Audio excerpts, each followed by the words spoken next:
शांति। आज 18 जनवरी 2025 के महावाक्य पिताश्री जी के पुण्य स्मृति दिवस पर प्रातः क्लास में सुनाने के लिए बाप दादा के मधुर अनमोल महावाक्य। बाबा ने कहा, ओम शांति। रूहानी बाप अभी तुम बच्चों से रूह रिहान कर रहे हैं, शिक्षा दे रहे हैं। टीचर का काम है शिक्षा देना और गुरु का काम है मंजिल बताना। मंजिल है मुक्ति, जीवन मुक्ति की। मुक्ति के लिए याद की यात्रा बहुत जरूरी है और जीवन मुक्ति के लिए रचना के आदि मध्य अंत को जानना जरूरी है। अब 84 का चक्र पूरा होता है, अब वापिस घर जाना है। अपने साथ ऐसी सी बातें करने से बड़ी खुशी आएगी और फिर दूसरों को भी खुशी में लाएंगे। दूसरों पर भी मेहर करनी है, रास्ता बताने की, तमो प्रधान से शतो प्रधान बनाने की। बाबा ने तुम बच्चों को पुण्य और पाप की गहन गति भी समझाई है। पुण्य क्या है और पाप क्या है? सबसे बड़ा पुण्य है बाप को याद करना और दूसरों को भी याद दिलाना। सेंटर खोलना, तन मन धन दूसरों की सेवा में लगाना, यह है पुण्य। संग दोष में आकर व्यर्थ चिंतन पर चिंतन में अपना समय बर्बाद करना, यह है पाप। और कोई पुण्य करते करते पाप कर लेते हैं तो की कमाई सारी खत्म हो जाती है। जो कुछ ही पुण्य किया वो सब खत्म हो जाता है, फिर जमा के बदले ना हो जाती है। पाप कर्म की सजा भी ज्ञानी तो आत्मा बच्चों के लिए 100 गुना है, क्योंकि सद्गुरु के निंदक बन जाते हैं। इसलिए बाप शिक्षा देते हैं, मीठे बच्चे कभी भी पाप कर्म नहीं करना, विकारों की चोट खाने से बचकर रहना। बाप का बच्चों पर लव है तो तरस भी पड़ता है। बाप अनुभव सुनाते हैं, जब एकांत में बैठते हैं तो पहले अनन्य बच्चे याद आते हैं। बल विलायत में है अथवा कहाँ भी है। कोई अच्छा सर्विसुल बच्चा शरीर छोड़ जाता है तो उनकी आत्मा को भी याद कर सर्च लाइट देते हैं। यह तुम बच्चे जानते हो। यहाँ 2 बत्तियाँ हैं, दोनों लाइट इकट्ठी है। यह दोनों जबरदस्त लाइट है। सवेरे का टाइम अच्छा है, स्नान कर एकांत में चले जाना चाहिए। अंदर खुशी बहुत रहनी चाहिए। बेहद का बाप बेट बच्चों को समझाते हैं, मीठे बच्चे अपने को आत्मा समझ मुझ बाप को और अपने घर को याद करो। बच्चे इस याद की यात्रा को कभी भूलना नहीं। यहाँ से ही तुम पावन बनेंगे। पावन बनने बिगर तुम वापिस घर जा नहीं सकते। मुख्य है ज्ञान और योग। बाप के पास यही बहुत बड़ा खजाना है जो बच्चों को देते हैं। इसमें योग की बहुत बड़ी सब्जेक्ट है। बच्चे अच्छी रीति याद करते हैं तो बाप की भी याद से याद मिलती है। यहाँ से बच्चे बाप को खींचते हैं। पिछाड़ी में आने वाले जो ऊंच पद पाते उसका आधार भी याद है। वो कोशिश करते हैं, कहते हैं ना, बाबा रहम करो, कृपया करो। इसमें भी मुख्य चाहिए याद। यहाँ से करंट मिलती रहेगी। इससे आत्मा हेल्दी बनती है, भरपूर हो जाती है। कोई समय बाप को किसी बच्चे को करंट देनी होती है तो नींद भी फिर जाती है। यह फुरना लगा रहता है कि फलाने को करंट देनी है। तुम जानते हो करंट मिलने से आयु बढ़ती है, एवर हेल्दी बनते हैं। ऐसे भी नहीं एक जगह बैठ याद करना है। बाप समझाते हैं, चलते फिरते भोजन खाते कार्य करते भी बाप को याद करो। दूसरे को करंट देनी है तो रात्रि को भी जागो। बच्चों को समझाया है, सवेरे उठकर जितना बाप को याद करेंगे उतना कशिश होगी। बाप भी सर्च लाइट देंगे। आत्मा को याद करना अर्थात सर्च लाइट देना। फिर इसको कृपया कहो, आशीर्वाद कहो। तुम बच्चे जानते हो, यह अनादि बना बनाया ड्रामा है। यह हार जीत का खेल है। जो होता है वो ठीक है। क्रिएटर को ड्रामा जरूर पसंद होगा ना, तो क्रिएटर के बच्चों को भी पसंद होगा। इस ड्रामा में बाप एक ही बार बच्चों के पास बच्चों की दिल वो जान सीखो प्रेम से सेवा करने आते हैं। बाप को तो सब बच्चे प्यारे हैं। तुम जानते हो, सतयुग में भी सब एक दो को बहुत प्यार करते हैं। जानवरों में भी प्यार रहता है। ऐसे कोई जानवर नहीं होते जो प्यार से ना रहे। तो तुम बच्चों को यह मास्टर प्यार का सागर बनना है। यहाँ बनेंगे तो संस्कार अविनाशी बन जाएंगे। बाप कहते हैं, कल पहले मिसल हूबहू फिर से प्यारा बनाने आया हूँ। कभी किसी बच्चे का गुस्से का आवाज़ सुनते हैं तो बाप शिक्षा देते हैं, बच्चे गुस्सा करना ठीक नहीं है। इससे तुम भी दुखी होंगे और दूसरों को भी दुखी करेंगे। बाप सदा काल का सुख देने वाला है, तो बच्चों को भी बाप समान बनना है। एक दो को कभी दुख नहीं देना है। बहुत बहुत लवली बनना है। लवली बाप को बहुत लव से याद करेंगे तो अपना भी कल्याण और दूसरों का भी कल्याण करेंगे। अभी विश्व का मालिक तुम्हारे पास मेहमान बनकर आया है। तुम बच्चों के सहयोग से ही विश्व का कल्याण होना है। जैसे तुम रूहानी बच्चों को बाप अति प्यारा लगता, वैसे बाप को भी तुम रूहानी बच्चे बहुत प्यारे लगते हो, क्योंकि तुम इस श्रीमत पर सारे विश्व का कल्याण करने वाले हो। अभी तुम यहाँ ईश्वरी परिवार में बैठे हो। बाप सम्मुख बैठा है। तुम ही से खाऊं, तुम ही से बैठूं।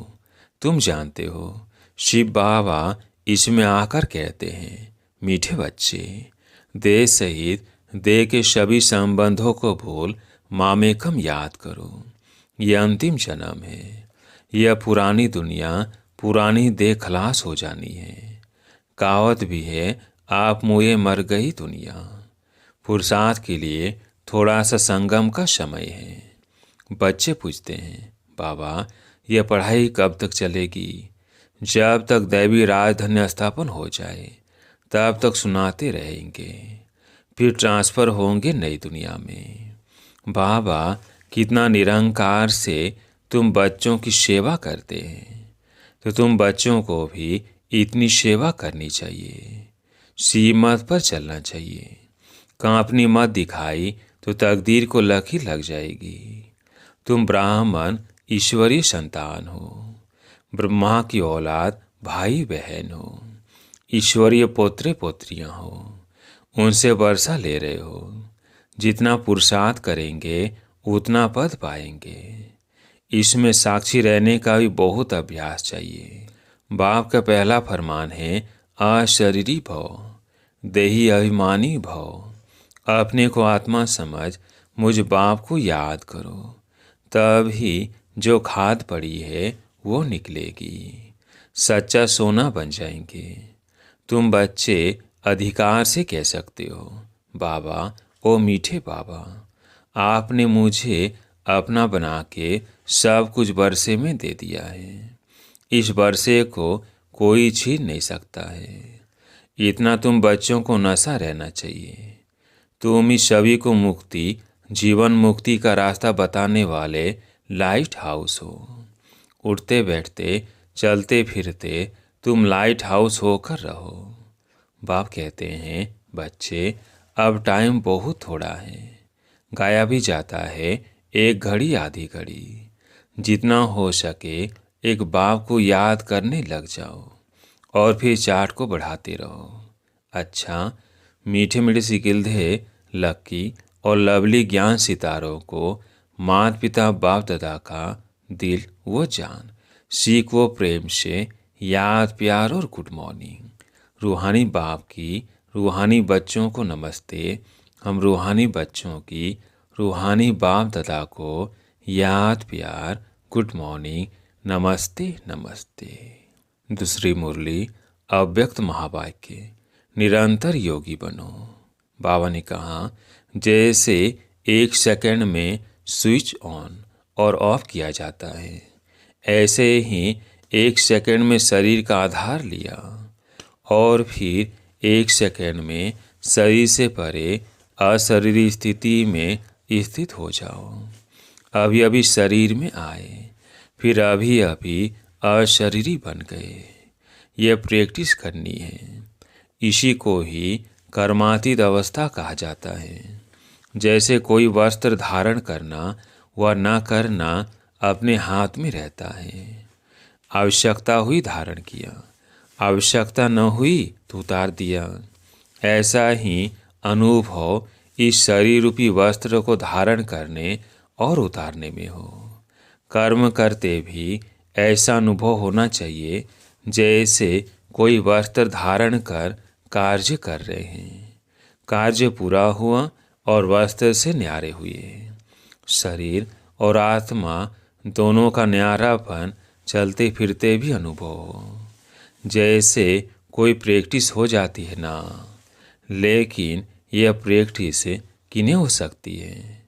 जो शरीर के साथ व शरीर के संबंध में जो भी बातें हैं, शरीर की दुनिया, संबंध व अनेक जो भी वस्तुएं हैं, उनसे बिल्कुल डिटैच होंगे।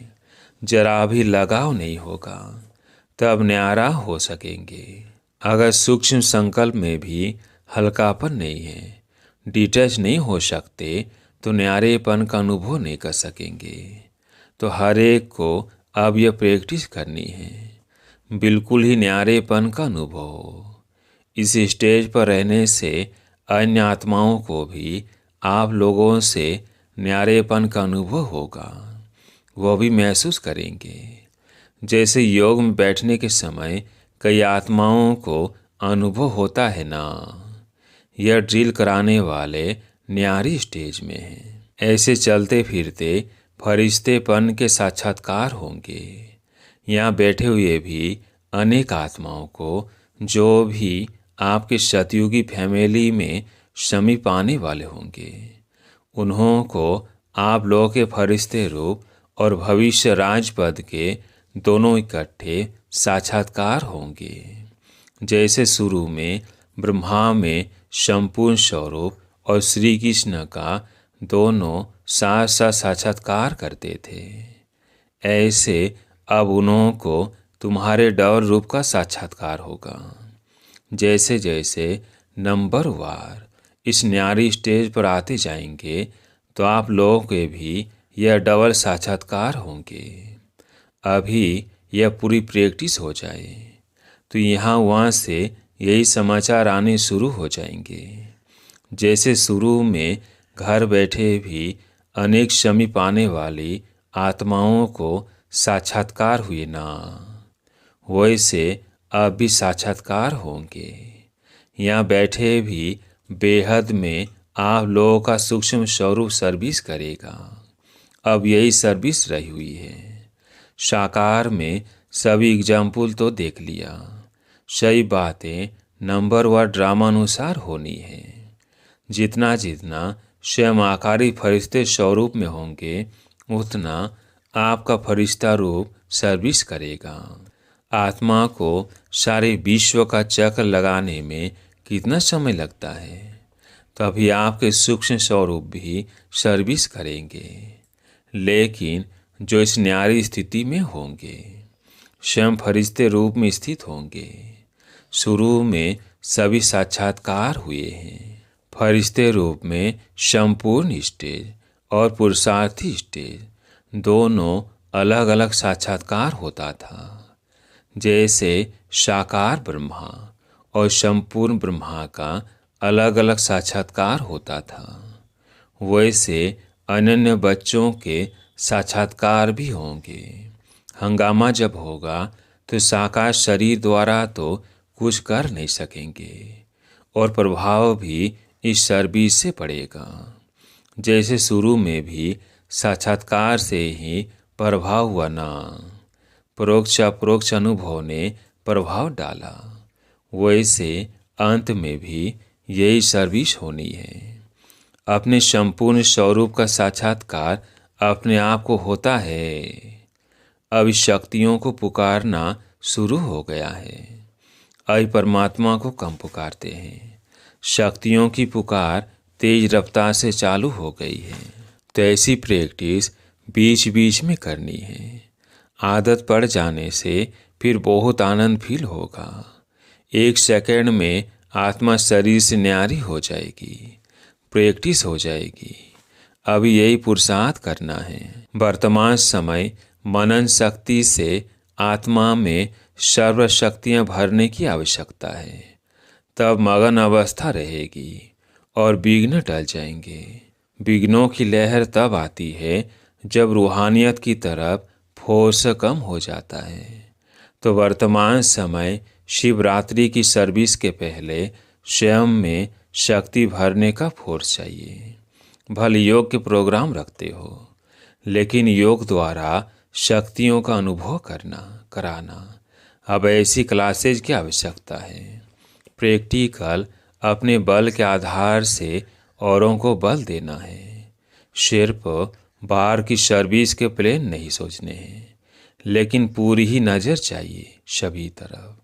जो निमित्त बने हुए हैं उन्हों को यह ख्यालात आने चाहिए कि हमारी फुलवारी किस बात में कमज़ोर है। किसी भी रीति से अपने फुलवारी की कमजोरी पर कड़ी दृष्टि रखनी चाहिए। समय देकर भी कमजोरियों को ख़त्म करना है। जैसे साकार रूप को देखा, कोई भी ऐसी लहर का समय होता तो दिन रात सकाह देने की विशेष सर्विस, विशेष प्लान से चलते थे। निर्बल आत्माओं को बल भरने का विशेष अटेंशन रहता था, जिससे अनेक आत्माओं को अनुभव भी होता था। रात रात को भी समय निकाल आत्माओं को सकाह भरने की सर्विस चलती थी। तभी विशेष सकाह देने की सर्विस करनी है। लाइट हाउस, माइट हाउस बनकर यह सर्विस खास करनी है। तब चारों लाइट माइट का प्रभाव फैलेगा। अभी यही आवश्यकता है। जैसे कोई साहूकार होता है तो अपने नज़दीक संबंधियों को मदद देकर ऊंचा उठा लेता है। ऐसे वर्तमान समय जो भी कमज़ोर आत्माएं संपर्क और संबंध में हैं, उन्हों को विशेष सकाह देनी है। अच्छा, आज का वरदान, 1000 भुजा वाले ब्रह्मा बाप के साथ का निरंतर अनुभव करने वाले सच्चे स्नेही भव। 1000 भुजा वाले ब्रह्मा बाप के साथ का निरंतर अनुभव करने वाले सच्चे स्नेही भव। वर्तमान समय 1000 भुजा वाले ब्रह्मा बाप के रूप का पाठ चल रहा है। जैसे आत्मा के बिना भुजा कुछ नहीं कर सकती, वैसे बाप दादा के बिना भुजा रूपी बच्चे कुछ नहीं कर सकते। हर कार्य में पहले बाप का सहयोग है। जब तक सपना का पाठ है तब तक बाप दादा बच्चों के हर संकल्प और सेकंड में साथ साथ है। इसलिए कभी भी जुदाई का पर्दा डाल वियोगी नहीं बनो। प्रेम के सागर की लहरों में लहराओ, गुणगान करो, लेकिन घायल नहीं बनो। बाप की स्नेह का प्रत्यक्ष स्वरूप सेवा के स्नेही बनो। स्लोगन, अशरीरी स्थिति का अनुभव व अभ्यास ही नंबर आगे आने का आधार है। अशरीरी स्थिति का अनुभव व अभ्यास ही नंबर आगे आने का आधार है। आज का पॉइंट है, अपनी शक्तिशाली मनसा द्वारा सकाह देने की सेवा करो। हर समय हर आत्मा के प्रति मनसा स्वतः शुभ भावना और शुभ कामना के शुद्ध वाइब्रेशन वाली स्वयं को और दूसरों को अनुभव हो। मन से हर समय सर्व आत्माओं प्रति दुआएं निकलती रहे। मनसा सदा इसी सेवा में बिजी रहे। जैसे वाचा की सेवा में बिजी रहने का अनुभवी हो गए हो। अगर सेवा नहीं मिलती तो अपने को खाली अनुभव करते हो। ऐसे हर समय वाणी के साथ साथ मनसा सेवा स्वतः होती रहे। अच्छा, ओम शांति।